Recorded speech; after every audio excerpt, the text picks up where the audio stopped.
მოკლედ დღეს მკვდარი დღე იყო, როგორც ორშაბათს შეეფერება. მაგას პლუს პარასკევს ჰოლიდეი იყო და დღესაც უნიუსო ორშაბათი. ეგეთ დროს საერთოდ მარკეტიც საშინელია და იმ დღეს ტრეიდიც, ამიტომ ძირითადად თავი შორს უნდა დაიკავო მარკეტისგან. დღეს ერთადერთი რაც შეიძლება დაგვენახა მარკეტზე და გეგმა გქონოდა სატრეიდო, თუ დავატრეიდებდით, რა თქმა უნდა, ეგეც დაბალი რისკით იქნებოდა შორტი. მაღალ ტაიმფრეიმზე რო გადავიდეთ, აი 15 წუთიანზე თუნდაც ხედავთ, რომ ჰაიებზე გვაქვს SMT და აქედან 15 წუთიანზე ვეჩანს გაკეთებული გვაქვს ბრეიქერ ბლოკი 15 წუთიანი და ბრეიქერ ბლოკში გვაქვს fair value gap-ი გაკეთებული, რომელზეც საკმაოდ კარგი რეაქცია ქონდა ორჯერ.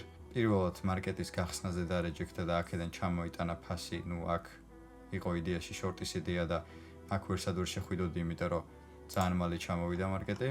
შეეხო თუ არა ჩამოვარდა ყველანაირი confirmation-ის გარეშე და შემდეგ მეორე ვარიანტი იყო უკვე აქ, როდესაც მეორეჯერ შეეხო ამ ადგილს პლუს ეს high გასვება, წინა high რაც ქონდა დადებული internal high. აქედან საკმაოდ კარგი რეაქცია ქონდა დაბლ მხარეს, თან SMT-ს იყო თუ არ ვცდები high-ებზე, აქ დაგვიინვერჯენა fair value gap-ი, მაგის მერე სტრუქტურა შეცვალა და სტრუქტურის ცვლილებაზე ქონდა order block-ზე ретესტი.